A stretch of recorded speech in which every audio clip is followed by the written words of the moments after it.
Hello fellow YouTubers, and welcome back to Phoenix Wright, Ace Attorney, Justice for All. On the last episode, we found out that our client, Matt Engard, is the person who hired Shelly the Killer to kill Juan Corda, which makes him guilty, which is not good. We, he showed his true self by revealing the giant scars on his face, and said that people are just to be used as tools, as he revealed himself finally as the person he is. He also said that we can't really quit because of the killer working with us. Or working...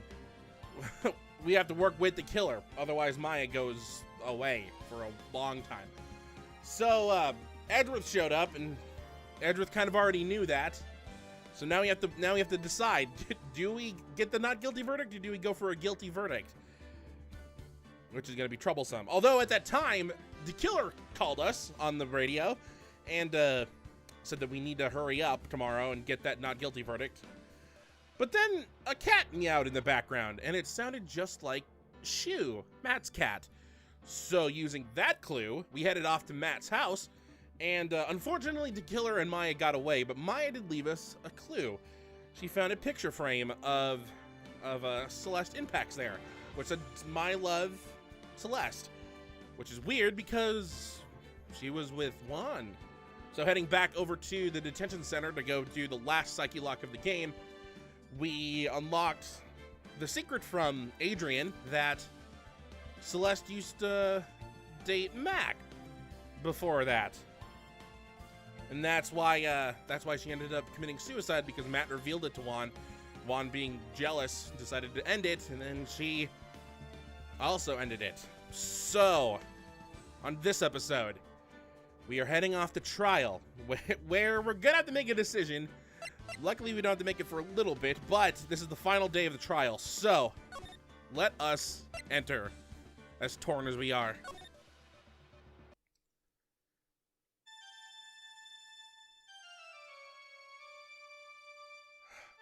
Huff, huff. Ugh. How'd I get into this mess? That's far enough! You can't run forever, Mr. Phoenix Wright.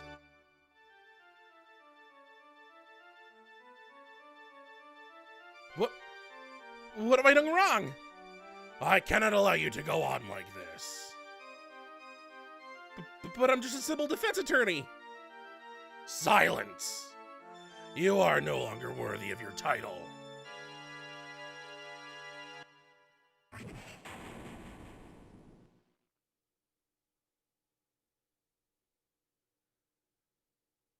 I've had this dream before, someplace, some time ago, as if this day was written into my destiny. Today I'll stand in court as a lawyer to prove a killer innocent.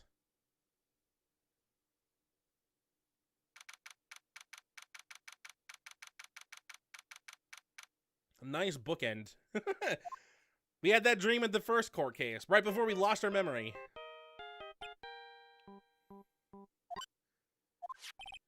Hello, this is Phoenix Wright. You don't look so well, dude. You're gonna prove me not guilty today, right?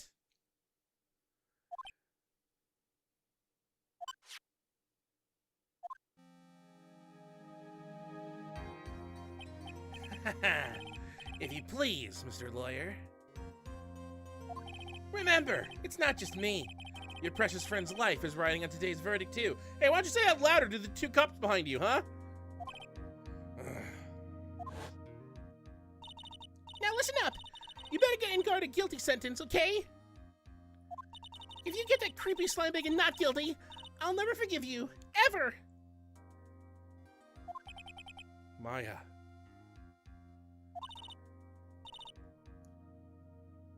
I have no idea who is saying this. There's no way this is Matt, is it? I feel like this might be Mia. Phoenix. Phoenix. I was correct. Mia! Maya! How's Maya? Oh yeah, we never saw you at all yesterday. I don't know. You don't know? She hasn't tried to channel me since yesterday. Mia, what am I supposed to do? Well, like I said, for a lawyer, the worst of times are when you have to force your biggest smiles. But you can't give up. There's still some hope left. Stop it, please. There's nothing left. Not here. Not anywhere.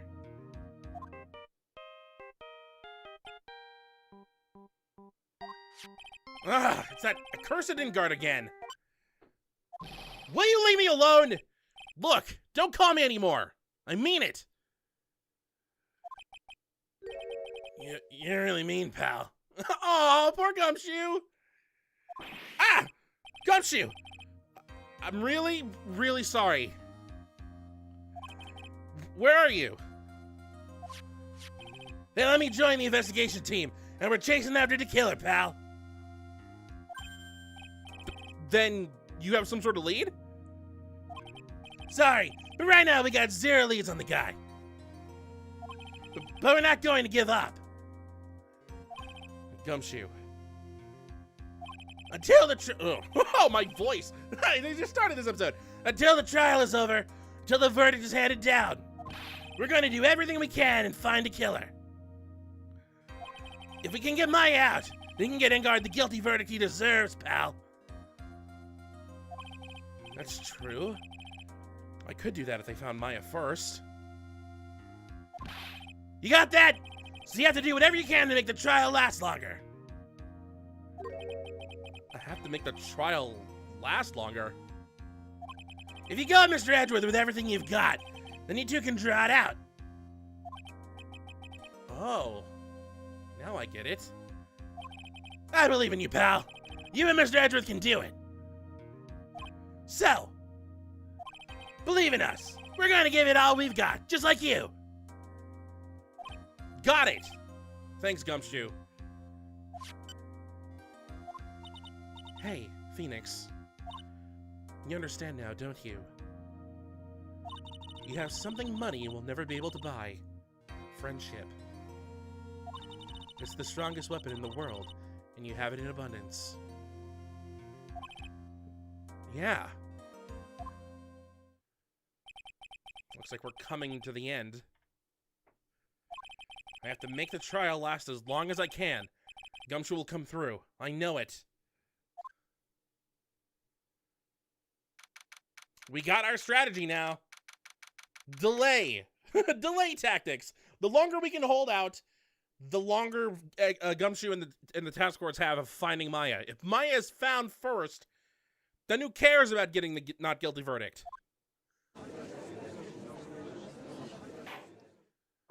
Court is now in session for the trial of Matt and Guard. The defense is ready, Your Honor. The prosecution has been ready for a while, Your Honor. Now, as I recall, we concluded yesterday's session with a big mystery on our hands. The mystery being what exactly went Miss Andrews' role in this murder. That is to say, is she really connected to the crime itself? Mr. Edgeworth, if you would please inform the court of today's proceedings. Adrian Andrews. She forged evidence that threw suspicion onto Mr. Ingard, and then proceeded to escape the crime scene by wearing a nickel samurai costume. The guilt of these actions are those from which she cannot escape. Then you're saying that she is guilty after all? I'm not finished, Your Honor. Miss Andrews has nothing to do with committing the actual murder. I would like to direct the court's attention to this card. What is that? It looks like a shell. This is the calling card of a certain assassin. Assassin, you say? Yes, Juan Corda was killed by a professional assassin. And the person who hired the assassin, his client, so to speak, is Matt and Guard.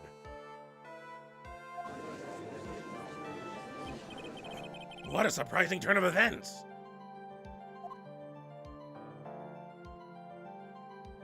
I would think it's become commonplace by now, Your Honor. I know what's going on this time. So I know that everything Edgeworth has said is true. But we still have to hold out as long as we can. At least until Maya's safe and sound. I wonder how the trial will turn out today. Now then, please call your first witness, Mr. Edgeworth. The prosecution calls the defendant's mentor, Mr. Will Powers, to the stand. I will. Now then, witness. Your name and occupation, please. Okay. I'm, Will Powers. I'm a poor, underpaid action star. And what is your relation to the defendant? Well, I guess I'm sort of a lousy mentor to him in a way. Yeah. Mr. Powers, please. You don't need to put yourself down so much. Sorry, but I'm just kind of a nothing sort of guy. Same. On the night of the murder, you visited the defendant's room. Isn't this correct? Yes. I didn't know that. Yep, this is new information. But you know, I didn't actually get to see Matt when I went. All you need to do is answer what you're asked. Now then, I would like you to please testify about when you went to Mr. Engard's room. Okay, sure. All right, Will, help us out, please. We already know what to do, but we just need you to stall. we just need to do things that make this court last longer. After the award ceremony, I went by myself to Matt's room. Matt was standing there in front of his room, still in his nickel samurai costume.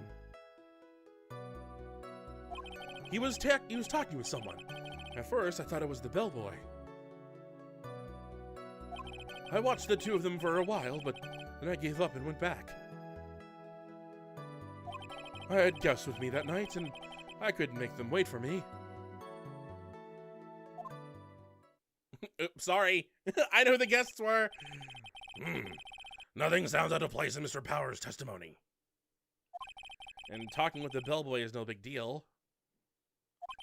If one assumes that the person Mr. Engard was speaking with was an ordinary bellboy. What are you implying? Well, Mr. Wright, let's have your cross-examination, shall we? Looks like we're in another sticky situation. Huh? A trap. Can't you smell it, Phoenix? But for us to find out more, we're just going to have to charge in head first, right? Adra set a trap. Okay, let's bring the trap. Well, let's not bring the trap too quickly. Otherwise, that might end the court case immediately. Not really, but whatever. All right, let's start by pressing. Not that. That's not pressing. I was talking with someone. First, I thought it was the bellboy. I watched the two of them for a while, but then I gave up and went back. Let's press this statement. You saw the two of them, the bellboy and the defendant, together, correct? Yeah, the bellboy just wanted to say congrats. Now, while you were watching the two of them, did you notice anything strange? You know, I did feel something weird. I think it was because Matt, well, he gave the bellboy a tip. A tip? That's a perfectly normal thing to do.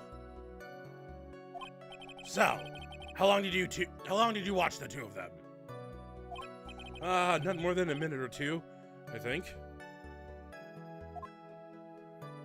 All right. Well, there's no reason pressing this, because that's Phoenix, Maya, and Pearl that were your guests. I'd press it anyway. So who are these guests you're talking about? I didn't mean to press this, but whatever. This doesn't actually kill time, but whatever. You guys, of course. You and Maya and Little Pearl. I thought it would be really rude since I invited you guys if I disappeared on you. So I went back to my seat pretty soon after seeing Matt in the hallway. This is like squeezing water from a stone. Probably pointless to press further. Do you remember this incident? Did Mr. Powers leave his seat that night? I don't remember that happening at all. Powers did it! He's the murderer! Maya was making such a racket in her hyper state. I ended up focusing on her. I see. You have a talk with Maya now, huh, Mia? In any case, from his story, he probably wasn't gone for very long.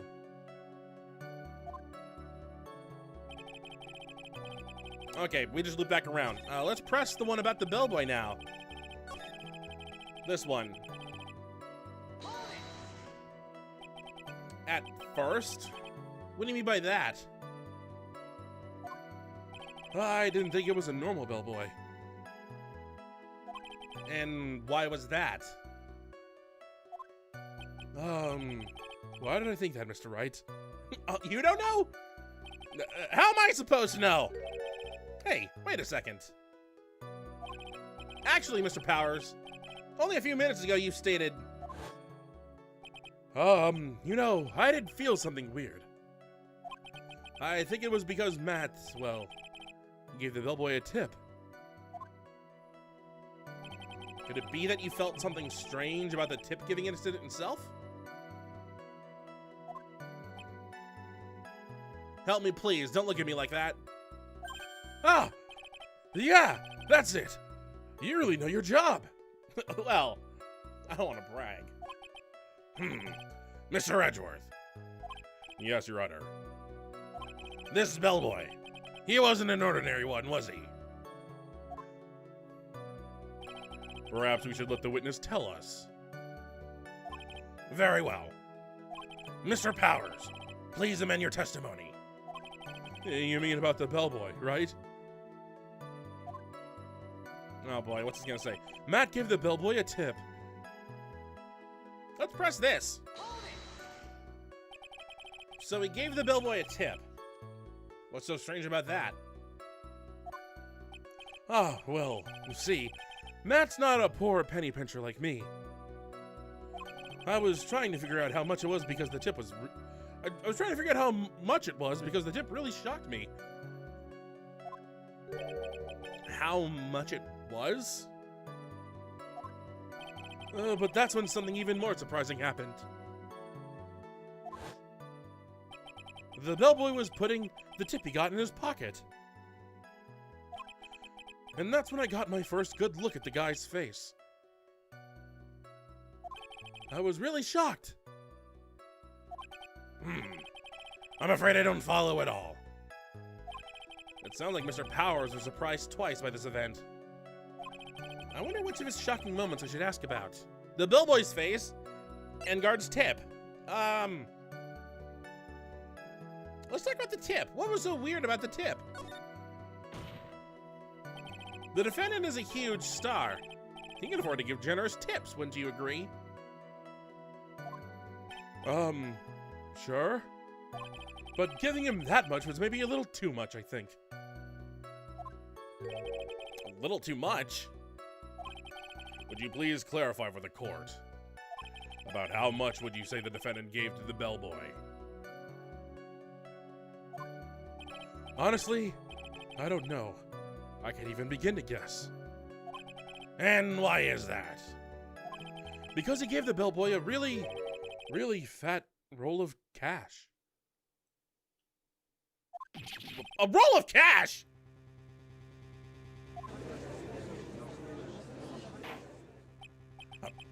Well, how interesting. That certainly was a very generous tip, wasn't it? A giant roll of cash, huh? A very fat roll of cash. That can hardly be called a tip, Your Honor. It could be ones. It could be fake dollars. It could be Monopoly money. Who knows? The judge is beginning to look awfully suspicious of us. Raise an objection. Wait and see. We could do either option. Nothing matters at this point. Well, let's raise an objection just because it'll stall. The defendant is a superstar. That kind of tip is typical fare for people like him. Phoenix would know. He is super rich. Are you saying that all superstars are super spenders? Edward would know. He's actually super rich. If I could receive large rolls of cash by simply bringing people things on trays, then why on earth would I stand around here prosecuting? Because you're rich. He's got a point. I didn't even get paid, let alone rolls of cash for all my hard work. Yeah, Phoenix, how do you pay your rent and bills and food? Did we ever get paid from Max? Or not Max? Yeah, Will Powers. When we defended him in 1-3. Did Edward pay us in 1-4?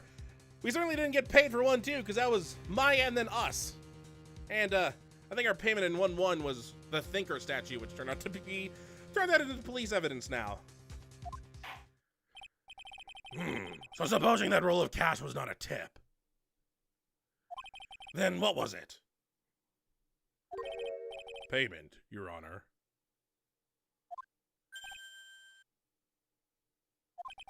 Payment? Isn't it obvious? For the murder of Mr. Juan Corda. Then the bellboy the witness saw. Yes, he was the assassin.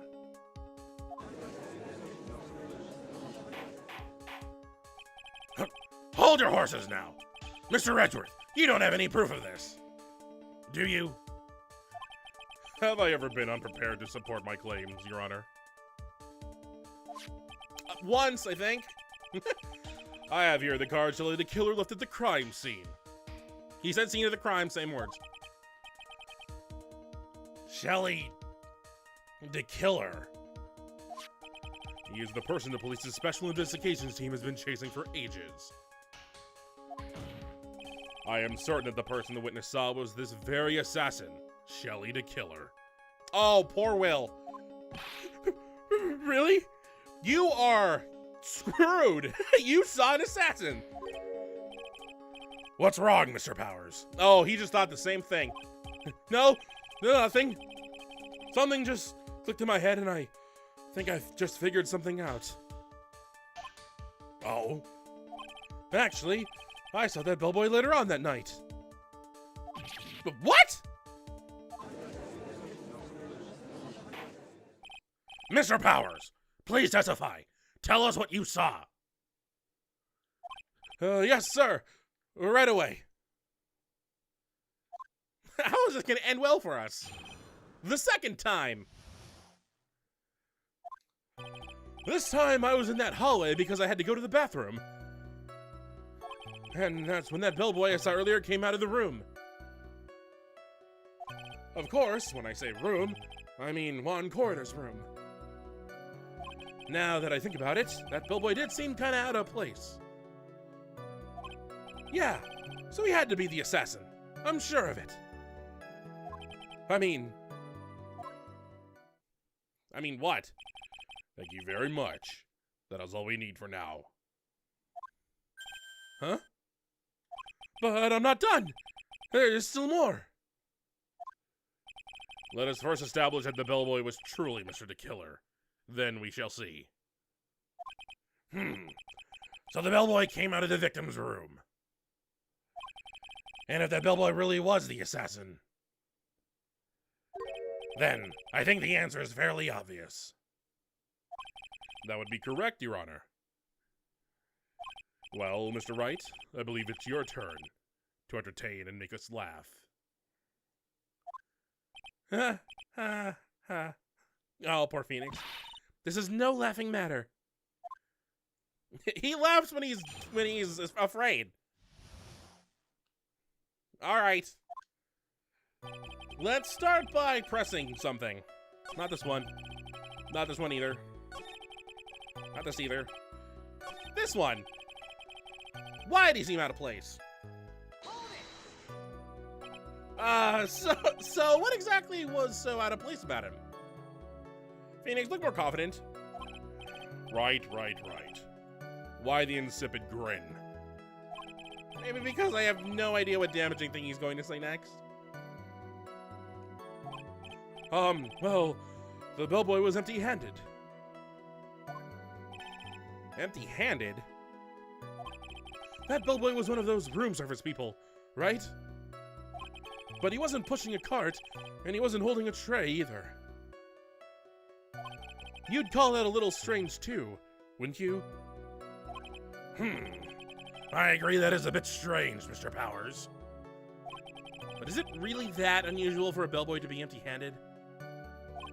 What should I do? Should I let Mr. Powers' testimony slide, or let it slide? Try to pull a fast one. Well, Powers is kind of timid. If we try and, like, pull a fast one, maybe he'll say something more. There's nothing strange or unusual about an empty-handed bellboy. But there really is. There really isn't. If you two are done being school children, bellboys are for room service. There's no reason for them to be empty-handed, ever. Your Honor, I ask that the witness' previous statement be supplanted with this new one. Edgeworth, are you going to do whatever you can to make the bellboy look suspicious? I see. Well, very well. This court recognizes and grants the prosecution's request. Mr. Powers, if you could amend your testimony, please. Yes, sir. I thought it was kind of strange for a bellboy to come out of a guest room empty-handed. Empty-handed, huh? What if he wasn't empty-handed?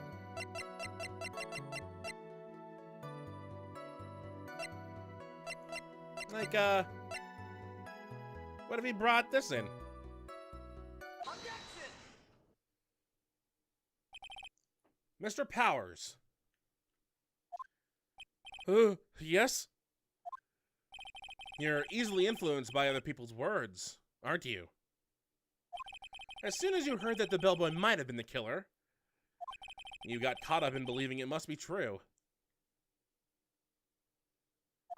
But, isn't he really suspicious? He's got all those stitches, and... So? A baseball has stitches.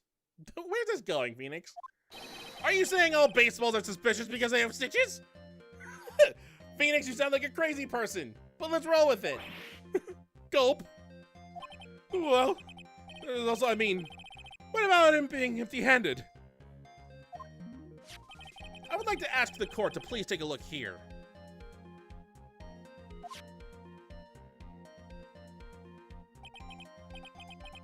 This is the crime scene. There is a wine glass sitting next to Mr. Corda's body. The liquid inside this glass is tomato juice. And now, if you would look at what is on the top of the table in the lower right corner here. Anyone can clearly see that it is a tray with a bottle of tomato juice on it. The bellboy had just brought this to Mr. Corda's room. He left the tray in the room, which is why he was empty-handed when he left. But that would mean that the bellboy had seen and left a dead body in the room. But can you prove that Mr. Corda was already dead at that time? Mr. Edgeworth. Yes? I blame you for leading me down this route.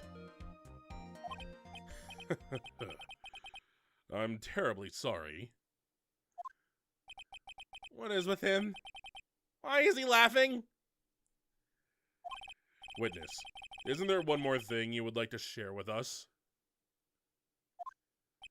Is there? The bellboy was empty-handed.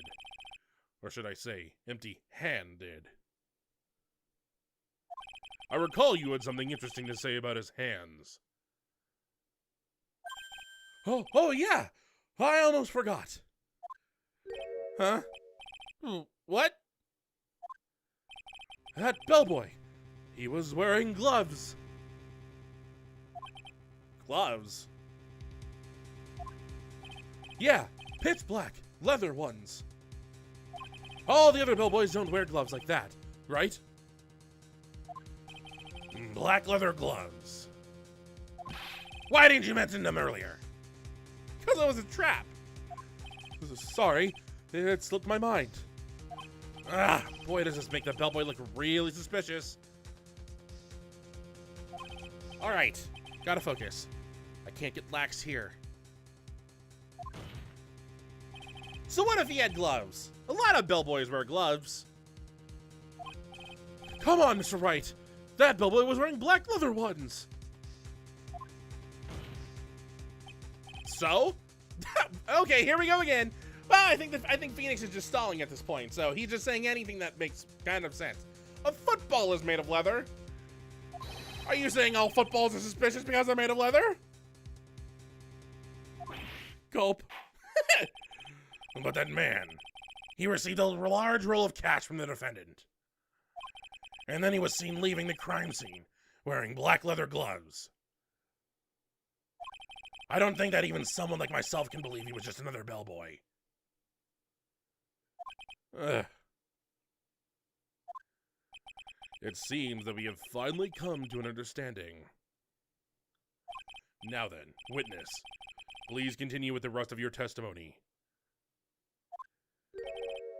The rest? Oh, yes. Please tell us more. Okay. Their second meeting. We're actually going to call it here and save the second half of this for next episode. Oh, I got the hiccups too. I'll solve that in between episodes. So, that's going to do it for this episode. So far, nothing serious has come out. I think we're just trying to stall at this point, and so having Will Powers in the testimony is helping us a bit, but something bad's going to happen here soon. Edgeworth is a trap set for us. I'm not sure if we've sprung it yet, but it's going to happen. So we just got to avoid that. So, until next time, hopefully you enjoy.